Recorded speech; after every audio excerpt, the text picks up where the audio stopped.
So I'm Randy Weeks, and you may have seen my bio.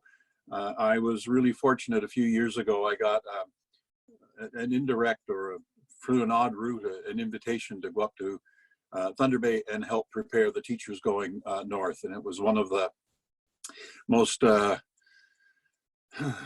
fortunate, almost accidents of my life. I really valued that opportunity and have valued the chance to continue supporting TFC since then. So I want to begin with also a broader acknowledgement. When the settlers and the colonizing governments came, there's no question they didn't deal fairly, introduced illness and heightened conflict and broke agreements and did all of those things. And we need to acknowledge that. More fundamentally, to me, they completely failed to understand the cultures that they encountered, to understand the relationships with the creator and creation, and the importance of that spiritual connection.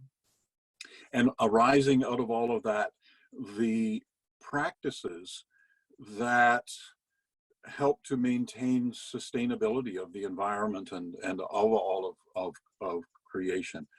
And in doing that, ignoring and not having the care or the curiosity, the insight, whatever, to learn from the neighbors upon who we were imposing ourselves, began to make mistakes. Terrible mistakes, and it's led to the environmental degradation and the climate change problems and so on that we have today. So that insight takes me to a creation story that I heard from an elder, and the story was that, or is that, once upon a time everything was spirit, and some of the spirits grew a little bored, perhaps, in the spirit realm, and said, we'd like to experience something a little more exciting. We know everything up here, and it'd be kind of interesting to have an opportunity to learn more. And so Gakino'amaage said, well, okay, we'll create something where you can experience more. And so there was the sun, first of all, and then the rocks and the water, the land, and then the plant world. And the plant world was entirely dependent on the rocks and the water and the sun. And then the animal world, and the animal world was dependent on the plant world and the rocks and the waters and the sun. And finally, the human world. And so some of the spirits got to experience this realm as human beings. And they were given a couple of gifts to help them really experience this, memory, imagination, creativity, and they were given some guidelines. And the guidelines had to do with humility, with recognizing that as created human beings, we are the most vulnerable, the most dependent on the health of everything else. So humility and respect for all of the other, and the understanding that we have a responsibility within all of this to live as if we are in community with all of the other spirits, with all of the other aspects of creation. And we have forgotten that, or many of us never learned it. And the consequences are problematic, to say the least. And so in my acknowledgement, I want to recognize that there are many important lessons that we need to learn from each other, from our founding original nations here, from each other. And they have to do with ultimately with living in community. And one of the reasons that I am so glad to be associated with TFC and now with Right to Play and KERC and Learning Bird is that all of you in your individual lives and in the work that you do through your organizations are part of that being in community, part of that greater learning, part of that greater support and respect. And I want to thank you for all of that. I also want to acknowledge that the work that you do is difficult now. We can't travel as easily. The communities with which we work are under threat.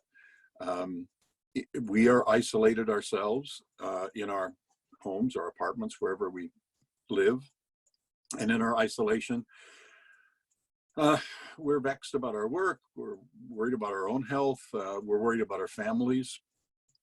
We're all experiencing some level of anxiety. And I want to acknowledge that. Me too. I have a 96-year-old dad who's really independently minded, and he lives in a retirement residence in Kingston, and he's under lockdown. He describes it like being in jail that he has to pay for, and it's really worrying and painful that I can't visit him and he can't visit us, and so on. My kids are in Toronto and I'm here in Lanark. So all of us are experiencing that, and that's an important thing for us to acknowledge: the anxiety and the uncertainty about how to deal with uncertainty. I also want to recognize that this is actually a kind of a trauma experience for us. If we think about what trauma is, how it's defined, there are a number of elements. One, if you have a traumatic experience, it's an experience in which you are prevented from doing what you usually do. I do deal with people overseas, and so sometimes I talk to somebody who was held hostage. I mean, that's the most dramatic thing. You're being held. You can't change it. You're being restrained in some way. We feel helpless to change the situation. We're helpless to change this matter of COVID coming on, the fact that we're in our own places instead of our normal offices and so on. We're helpless. We're immobilized, and again, we're in our places and we're not allowed to go out except in urgent circumstances or for needs like food and medicine and so on. And we can't predict what's going to happen. All of those are elements of what define trauma. And we also know that when exposed to trauma, people respond in different ways. A circumstance that I might find traumatic, someone else doesn't find traumatic at all for various reasons in their upbringing and their experience and their immediate life circumstance, all of those kinds of things. And other times, and unpredictably for all of us, we do experience things as being traumatic. So what I wanted to talk about as we get together today was that experience of dealing with something that's potentially traumatizing, an experience of dealing with anxiety and uncertainty, and how it is that we can make sure we come through this with strength and creativity and health, and optimizing what we can do for our clients, the communities with which we work, to support our colleagues, the teachers, and so on. So that's the support that I'd like, or that's the focus I'd like to bring to this. So managing our anxiety starts with knowing the facts, and I'm not going to go over those. We're all relentlessly plugged into the news media and so on. We know how serious it is. We know all of the guidance. I'm also on Facebook a lot, and on Facebook that's a bit dodgy because some of it's reliable and some of it's not reliable. So of course we're smart enough to pay attention to what is reliable. Practically speaking, and I'm going to repeat this just because I have to listen to it almost every day when my kids talk to me. They say, "Okay, Dad, there's not much." You know, they think I'm old. I don't know how that happened. They think I'm not paying attention or something. And so they say to me, "Okay, look, Dad, there's a couple of things we want to check in on. Are you washing your hands regularly?" I'm in isolation here. I'm 5 kilometers from the next neighbor, but nonetheless, Dad, are you washing your hands regularly? And I confess, I went out and I got the mail from the mailbox today. And when I came in, I heard my kids saying in my ear, "Dad, did you wash your hands?" So 20 seconds, soap and water, blah, blah, blah. And the other thing is the isolation. So we're lucky here on the farm. We got a lot of food set aside, but one of these days we're going to need to go in and get some groceries. But until then, we're primarily in isolation. So So there we are. Those are my two fundamental operational principles for surviving during this time. So given the fact that we're all anxious, and again, I want to emphasize the importance of acknowledging to ourselves that we are anxious, because if we don't recognize that, we don't understand that we have choices to make. You know, we just kind of bury those messages within ourselves. But if we admit that we're anxious, then we've got choices to make about what to do with the anxiety.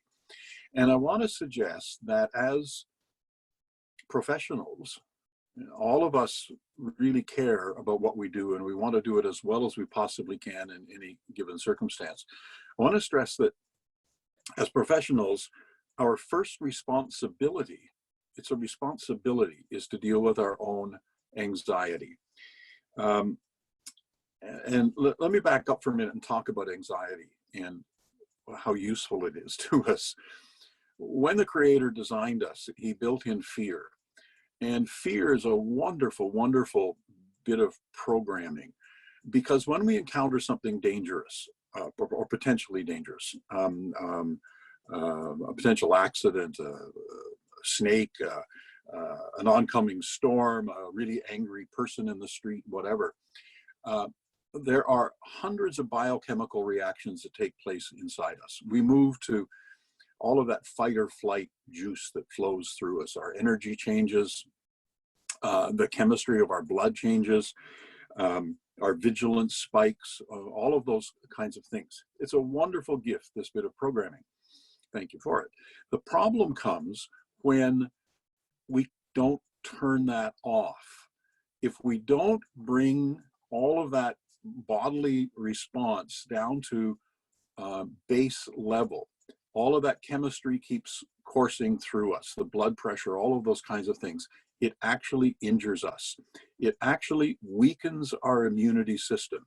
We need to stay healthy during this time. And so we have to do what we can to reduce that level of stress and anxiety and return to the base system. Or we become not only potentially with compromised immunity, but we also become less effective in problem solving and doing our jobs. If we don't release that internal energy that's built up because of anxiety, our bodies are very smart. They look for other ways to release it, and they may try to release it externally. And a number of things can happen. And it's taken me a while, but I've come to have compassion for people who are angry, for instance, because anger is one of those ways of displacing that energy. And sometimes we do it. Sometimes I do it too. I get short-tempered. I become angry. There are other ways as well. Behavior things like this peculiar pattern of people hoarding toilet paper. What they're really doing is displacing that anxiety. They're saying, okay, I can't control what's going on. I don't know what the hell is happening here. What can I control? Okay, if I'm going to be locked in my house for a long time, I friggin' well better have a lot of toilet paper. Okay, I'll go get some toilet paper. And now they've displaced that energy. Or we displace it by using more alcohol, tobacco, drugs. We engage in behaviors that are actually risky. All of these responses are, in a sense, natural, in that there are bodies saying, look, you got to get rid of this energy in some way. And so we do that. But all of these things designed to calm the impact of our fear and anxiety are, of course, not really good. So for all of us who've chosen to work in a field that's challenging, with clients that are at risk and all of those kinds of things, it's really a primary obligation to have in our toolkit, as well as our IT skills, our communication skills, our spreadsheet skills, all of those things. A primary part of our toolkit has to be a set of tools to deal with anxiety. It's important. If we don't have those tools, we need to acquire them, because otherwise we're not going to be as good in our work as we possibly can be. So I wanted to talk about some strategies for dealing with anxiety. The first one I suggest is to recognize that we're not powerless. I said that in many ways, things are out of control outside of us. We can't manage them, or we can't change what's going on. We are powerless in terms of the external world, but we are not powerless in terms of our own bodies, our own spaces, what we do. And so a key question when we're starting to feel really anxious, or we made the mistake of checking the news for the 40th time today and hearing another tragic story and another scary story and so on, is to say, okay, at this moment, what is inside my realm of influence?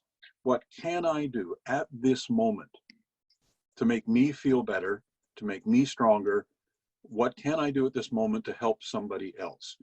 And I go through that. I'm like all of us. No one is immune from this. And so sometimes in those moments, I'll think, oh, my friend Carolyn, she's got health issues and she's locked in and she takes it particularly hard that she can't physically visit people. I'll give her a call.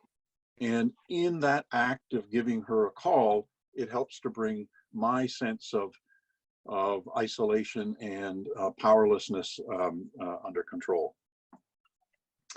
I've mentioned a couple of times the news. Resisting the vortex is really important. We need to, you know, there's a thing about canoeing. You know, the wisdom in canoeing is that you need to paddle faster than the river or slower than the river, but you can't just drift with the river. And I fear for a lot of people who are in their homes without a sense of engagement, of purpose, that they spend their days looking at the television, listening to the radio, and they're being pulled along by the river into a vortex, into the rapids. And so a discipline for those of us who want to stay in control, who have a sense of personal need and professional need, is to turn off the media, except for a few times a day when it's useful to catch up with what is actually happening, changes in policy, all of that kind of thing. By the way, I've got a cough, just a cold. I sanitize the microphone, I sanitize the camera. You're not at risk, so please relax. So anxiety management. When I have done training around stress management, I talk about a three-legged stool. And we know that a stool with one leg isn't very useful. A stool with two legs is maybe even worse. 4 legs is more than you really need, but a 3-legged stool is really stable. So I think of this in terms of a 3-legged stool. And the first leg is communication. And the first thing that we need to do is communicate with ourselves. And I know this personally and really intimately. Part of what qualifies me to talk to teachers who are going into remote communities is that when I was 20, I joined CUSO and went overseas, and I was in a really remote community. I was too young, I was immature, I was trying to teach and nobody had ever told me how to teach. I was trying to teach English and I realized what a stupid language it is. I don't know how anybody learns it if they weren't born into it. So I was under overwhelming stress, and I denied it. I mean, I was there to save the world. I was teaching English in this remote community, and if I didn't do it, my God, what was going to happen to the planet? And so I denied the stress that I was under, and eventually I got sick. I got what looked like really physically ill, awful things happening to my body, and I was medically evacuated, put in a hospital, and the doctors could not find out what the cause of my symptoms was. I now know that it was stress. We all have physical symptoms when we're under stress. You know, the shoulder that gets tight, or the headaches, or the stomach problems, or we can't sleep, or at one point in my life, I got dandruff when I was under. All of us have these symptoms. And I was under this incredible pressure and not acknowledging it. And eventually my body said, for God's sake, lad, if you're not going to listen to me, I'm going to take your legs out from underneath you. You're going to lie down for a while and think about this. And that's exactly what happened. I was crippled. I could not walk, and I lay down. And so I learned an awful lot out of that. It was really one of the biggest gifts of my life, and it's been an abiding preoccupation since then. So what I've learned, first of all, is I got to pay attention to my own feelings, respect them. If I'm feeling anxious, recognize it quickly. Because once I recognize that I'm feeling anxious, I can do something about it. I'm going to go on to talk about that. The second thing in terms of communication is we need to remain part of communities. We need to stay engaged with people. Back then in my isolated state, it took 6 weeks for a letter to get to Canada and 6 weeks for the reply to come. There were no telephones. I mean, this was, I know I look like I'm young, but I'm actually a little bit older. There weren't phones and stuff back then. Never mind anything as miraculous as the internet. And now, oh my goodness. And in fact, in a curious way, we're almost having fun in our isolation. We play internet Scrabble with my son and my grandmother in Toronto. They're living together, sharing a space. And they're very competitive, I must say, although I won the last game. We have Zoom dinners with friends, which are really cool. We all make lovely meals. We get nice bottles of wine. We put on the kinds of clothes we would put on if we were going to visit each other, and we set up the cameras across the table. And we eat and chew and drink wine and tell jokes and lie and, you know, all of the things that you do in a good evening with somebody else. And it's amazing. Again, we have choices. You know, we are isolated in some ways, physically for sure, but we can remain active parts of communities. Very last evening, my nephew turned 33. He's a kind of a loner, but he's a gamer, and we conspired, and literally from all over the continent, a whole lot of his family signed on. We all made up fictitious gaming names as if he was gaming. He was joining a gaming platform, but it was only us. And when he signed on, we all had our screens darkened except for our phony gaming names. And all of a sudden, we opened our cameras and we flashed our faces and we sang him a horribly out of tune happy birthday. It's really hard to coordinate singing, I find, through Zoom. But anyway, we all lit candles and held them up and so on. And it was so deliciously intimate. Like, I felt connected with all of these people from coast to coast in a way that I don't normally. I might not even have felt that way if they were all in the same room. So it was a pretty cool experience. We have choices that way. The second, excuse me, the second leg of the stool is self-care. We all know the things that we have to do in the most literal physical sense to take care of ourselves, the hand washing, 20 seconds with soap, and so on. But there are also things that are physical but relate very importantly to the psychological and the emotional. I don't know if any of you know a psychologist by the name of Bessel van der Kolk. If you don't and you're interested in this realm, I really recommend his book called The Body Keeps the Score. A friend described it to me as a page turner, and I thought, right, a book on psychology that's going to be a page turner. Well, it is. It's it's a great book. So if you can acquire it and you've got time in your hands, it's worth listening to. Anyway, I watched him yesterday in a YouTube clip, 5 minutes long, when he was talking about how we're in this traumatic circumstance. And his advice was, where we've lost all structure in the outside world, one of the first things we can do to deal with our anxiety is to create to create structure on our inside world, our internal world. So he said, for instance, get up at your regular time in the morning. Don't just lay in bed thinking, oh, well, it doesn't matter. Get up, have a shower, shave, I actually do shave these little bits up here and under here, and I get up every morning and I shave this part down here and I shave this part here. I have breakfast. I'm part of an office grouping with the organization I work with, the international organization I work with, and some days of the week we have staff meetings. But even if we don't, if I would normally be at my desk by 8:30, I try to be at my desk at 8:30. And I take my pajamas off. I know that that's a long-standing joke, but I put on the kind of clothes that I would wear for work. It's an interesting thing in the rhythm of our days. We shouldn't beat ourselves up if we're accomplishing less in the days. These are weird circumstances, and for a variety of reasons, we're not going to be as productive as we were normally. And so I build into my day things like phoning my father, a number of different kinds of activities, and I plan on those. I know that because of when he takes his lunch and so on, 11 o'clock is a good time to call him, so I've scheduled 11 o'clock. I mean, I've got a schedule. Here it is every day. The last thing I do before I shut down the computer at night is I make the schedule for the next day.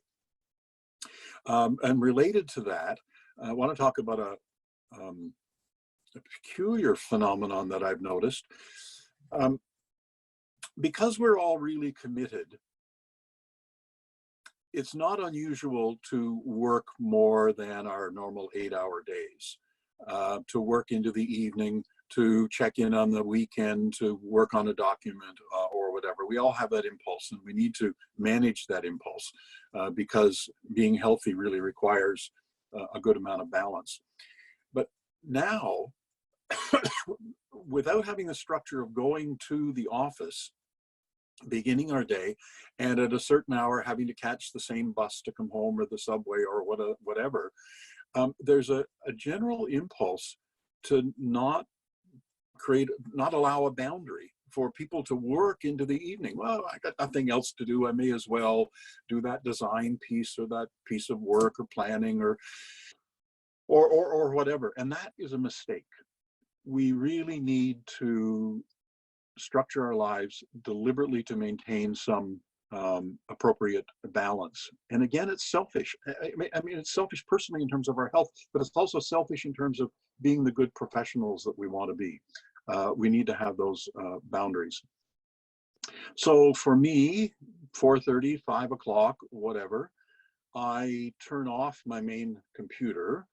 But I will admit, now it's partly because I deal with people all over the world and time zones and so on, I do glance at my emails from time to time until 8 o'clock in the evening. My workplace has my phone, and so if there was really a desperately urgent thing, they'd phone me and say, look, check your email, something just happened someplace and you need to be on top of it. But otherwise, 8 o'clock at night, I'm offline. 9 o'clock at night, I am off screens. And that is really, really important. I want to talk about sleep. Quality sleep is essential for our health and for our professional effectiveness. Poor sleep actually compromises our immune systems. And it makes us less productive. We don't work as well, we don't work as long, we get tired in the afternoon. And all kinds of other things happen as well that affects the way we choose to eat, that affects the way we choose to exercise or not. Sleep is really one of the most essential building blocks in remaining healthy and professionally effective. And one of the problems with screens, and we're all hooked on screens, whether it's a television or the internet or YouTube or our cell phones and talking to friends and so on. The problem is that the light that is emitted from screens turns out to be essentially the same as the light emitted by the rising sun in the morning in terms of its impact on our brains. And so if you were on your screen until just before you go to bed, your body chemistry is saying, wake up, wake up, wake up. It's not saying go to sleep. And so part of the key to sleeping better, if this is an issue for you, is to have a discipline of doing anything but screens in that last hour before you are scheduled to go to sleep. And part of the key is to schedule going to sleep at the same time every night. So what can you do instead? Well, listen to music, read a book. Books don't have the same impact as screens do. Meditate, pray. I read an interesting study that was done with people who have chronic insomnia. And one of the things that they learned was that for a significant number of those people, stretching activities before bed helps to switch things around, and it improved the experience that they had with insomnia. So sleep is important in terms of maintaining our health when our health is more vulnerable during this time, and in terms of doing a good job. Exercise, really important. The deep breathing that we do when we're doing aerobic exercise leads to the pumping of good chemistry through our hearts and through our brains. It's very important, again. If we become desk slugs or couch potatoes during this time, it's actually going to increase our the risk that we're at, because it's going to compromise our immunity. And again, because it's reducing all of that blood flow, oxygen flow, and so on, we're going to become less effective at the jobs we do.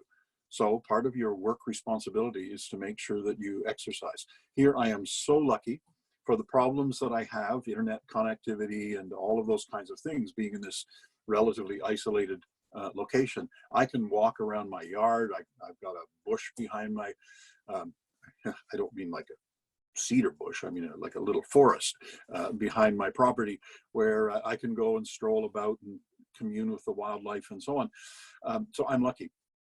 But there have been times in my life when I wasn't lucky, and perhaps like you're in an apartment or whatever. There are so many things online these days that help us organize ourselves to exercise in confined spaces. I don't see many of you having as much white hair as I do, so you may not remember this, but the Canadian Army in the Second World War invented some exercises called 5BX, the number 5BX. And it's stood the test of time. If you can't come up with anything else, do 5BX, and it's jumping jacks and push-ups and running on the spot and all kinds of things that would allow you to do aerobic and flexibility and muscle exercises in the space of your bathroom. So do something. Exercise is really important. If you have children at home, part of your professional challenge working at home is dealing with the kids and their energy as well, and their stress. And so your kids are watching you to model how you're responding. And if your anxiety levels, stress levels, and so on are going up, your coping mechanisms aren't so good, it's going to be exactly the same with them, which A, means that they're not doing as well as they could, but B, as their coping imperfectly increases, they're going to become a greater problem for you in trying to do the work that you need to do. So part of that modeling can be the exercising. Model it for them, engage them in it, saying, come on, do this. This is actually kind of fun. And as they become healthier and so on, they're going to become more self-reliant as well as doing better. So exercise, eating healthily. Okay. This is one where I'm vulnerable. Do as I say, not necessarily as I do. No, seriously. I'm trying to take this much more seriously. Part of what's going on when we're feeling anxious or sad or whatever is our body says, look, we got to get some more endorphins going here. And the endorphins are the feel happy juices that flow through us. And we get an endorphin hit with food that is sugary, salty, and fat. we just want to go for it because the return is immediate. Whoa, that cookie, that chocolate bar, that Coke, that whatever gives us that rush that says, okay, I got this, man. Or a coffee, maybe alcohol, those kinds of things. All of those things that we ingest cheaply, the cheap answers, have that quick endorphin rush, thank goodness. However, all of them lead to a crash. And in the crash, I think, okay, wow, I really got to get this bit of work done. I'm just going to go get one more cookie, or I'm going to open another can of pop, or I'm going to do whatever it is that we're kind of unconsciously addicted to. So sad to say, chocolate too. I've learned in terms of the sleep routine, no coffee after, for me, 1 in the afternoon, something like that. I don't know what's happened, but it just I have problems sleeping. And really sadly, chocolate. If I have chocolate late in the day, that's it. I'm going to lie awake thinking, oh, stupid. You knew better than that. So I don't know how it is for you, but anyway, I've learned that chocolate, dark chocolate, is supposed to be good for you. I mean, I tried rationalizing that for a while. It's actually kind of a health food, but that's only if I eat it early enough in the day. So we got to be mindful about that. Being in touch with nature. There was a really fun meme going around on Facebook the other day. It said something like, I had a conversation with a spider today. He was really nice. He's a web designer. That was a really great one. Studies have shown that being in touch with nature is really good for us. It just helps to bring us down and helps to restore all of that chemistry that we need so much to control anxiety and sadness and things like that. If you've got a house plant, develop a really good relationship with your house plant. I mean, it makes sense. Plants thrive on carbon dioxide, so get close to it and talk to it, sing to it, do all of those things. And in a gift exchange, it will give you oxygen. Isn't that a great deal? It'll thrive and you'll thrive if you've got a house plant that you can make friends with at this time. If you're in an apartment where you don't have a house plant, you can't see a tree, you can't do anything, maybe make as your, what do you call that? The wallpaper on your computer, whatever it's called, the backdrop on your computer, the scene of something that just touches you. A lakeside scene, an ocean scene, a forest scene, pussycats, I don't know, something, whatever feels good when you unconsciously are looking at that. Download whatever touches you, the breeze blowing through the trees, bird sounds, ocean waves, whatever those things are, and let yourself experience those each day. And at a deeper level, that will help. Oh, one other thought, something I forgot to mention. I heard this very morning, I expect a lot of you are like me, we're sort of the same culture, you listen to CBC. And there was a guy on CBC this morning, a psychologist, who was talking about this interesting phenomenon that when we're feeling fear or anxiety, holding someone's hand makes a big difference. It's somehow magical, that physical human contact makes a difference. And the problem is that if we're on our own, especially, we don't have that contact. If you got a cat or a dog, that's really good. But if you're really isolated and you can't, then how do you solve that problem? I got thinking about that afterwards. He didn't really address it, but 2 things occur to me. One, so my kids are in Toronto.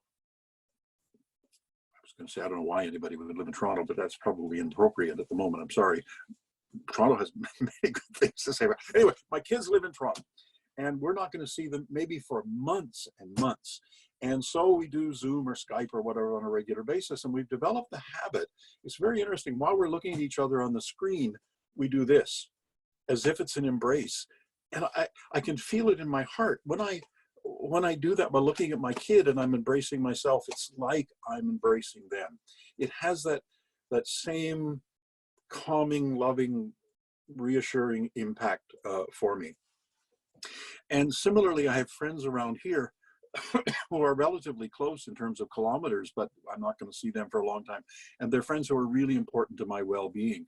And when we finish our calls, the develop we have is, as we're saying goodbye, we pat our own hearts. And somehow it feels like their heart is touching my heart. So anything you can do this way to maintain that physical sensation is going to make you feel better. I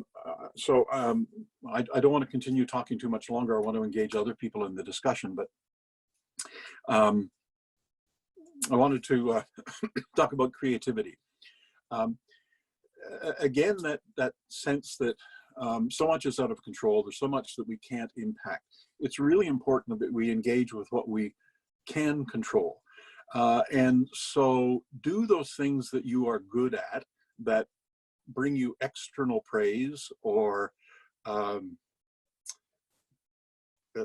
explain why I'm laughing in a moment. I just had a flashback memory that bring you external praise or even satisfaction.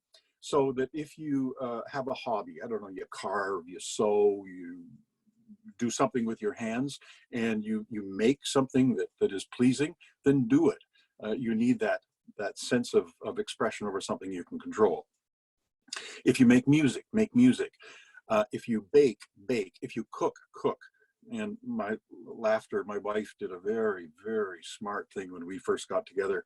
I was not wont to spend an excessive amount of time in the kitchen, but one day I was making something and she came in and she looked at me and she said, "There is nothing as sexy as a man in the kitchen." I haven't looked back.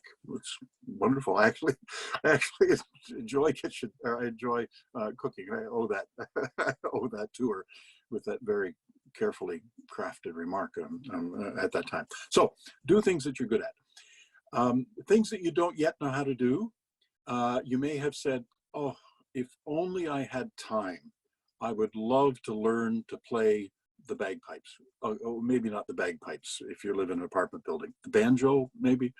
I would learn to speak Japanese. I would love to learn how to do backstrap looming. I don't know. But if that unrealized passion in your life, that fantasy about things that you can do, this is the time. You do have the time.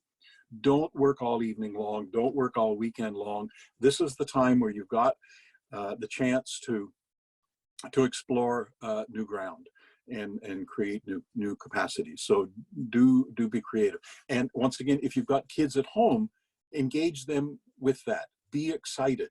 Say, "Wow, I'm going to learn how to do this." And what do you want to learn how to do? Let's learn how to do it together, and it'll work.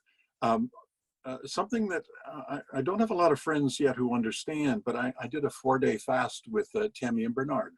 Folks from TFC all know last fall. And one of the things happened was that Tammy offered to teach us how to make a medicine pouch. And I'm not a crafty kind of guy. I don't do sewing kind of stuff. And I had been given a question during the opening sweat, and it was a really big question. I was shocked to get it, and I didn't know the answer. And I spent most of that weekend really in seclusion thinking about that. And on that was Saturday afternoon, Tammy offered to teach us, and I didn't seize the opportunity. And Sunday morning, Bernard came to me and made a point of saying, "Did you have a chance to make a medicine pouch?" And I said, "No." And he said, "Would you like to?" Oh, yeah. I guess I would like to. And so let me tell you the story of my medicine pouch. There aren't a lot of people I can share this with who would understand, but we deal with the same world. I'm not a sewer, and I didn't really know how to do it, but I was shown how to do it, and I did the first couple of stitches, and they were pretty good. And then I made a mistake. I don't know what happened, but the pattern got all screwy. And then I thought, "Oh, right, no, the needle goes through this way, not that way." And then it was pretty good. And then we had, at the end of every day, there was a mug of cedar tea and a circle sort of debriefing, check-in, how are we all doing? And then I went back to the sewing after that, and I completely blew it. This really weird thing happened. I put the needle, the bead on the thread, and I go through, and then I put it through the leather, and the bead would fall on the ground. How's that physically possible? And I kept doing it, and I kept doing it, and there was this lovely young Ojibwe man sitting beside me, and he didn't intervene for the longest time, but eventually I wore him out, and he leaned over and he said very kindly and very gently, "Would you like some help?" And so he showed me what I was doing wrong. And that bag to me, I was so proud of that bag, because that bag to me was a life lesson. We make mistakes in life and we forgive ourselves and carry on. And sometimes we forget the lessons we've learned and we have to relearn them. And I did that. But the whole time, what we're holding is goodness, the medicine, the goodness inside.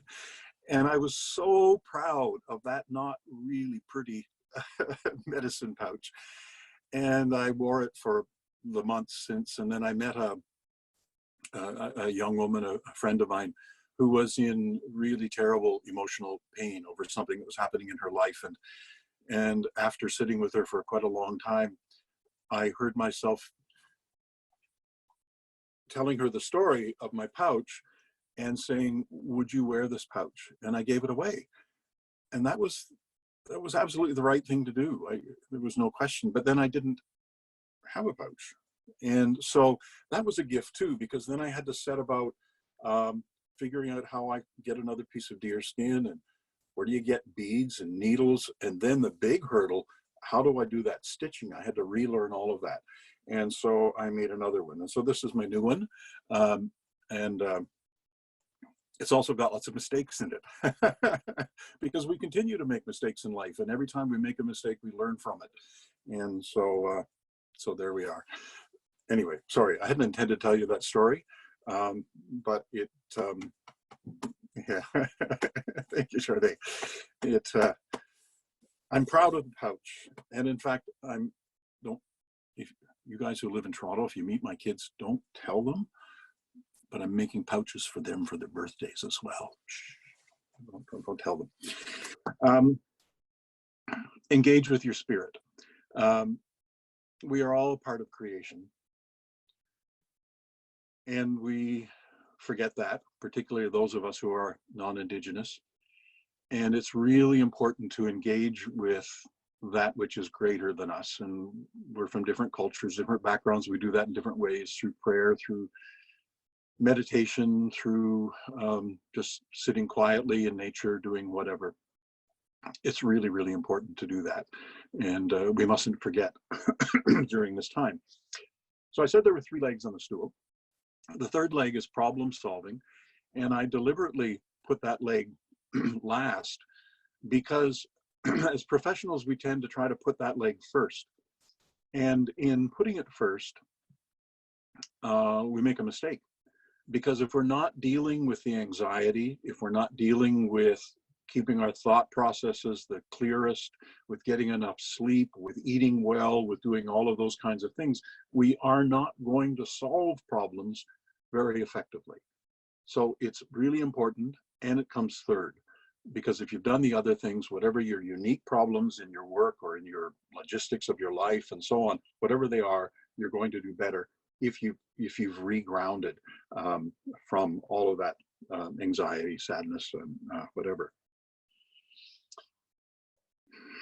That's the bulk of what I wanted to say. Thank you all for taking this time and being here. It's a privilege, really, honestly, a privilege and a pleasure to hang out with you guys this way.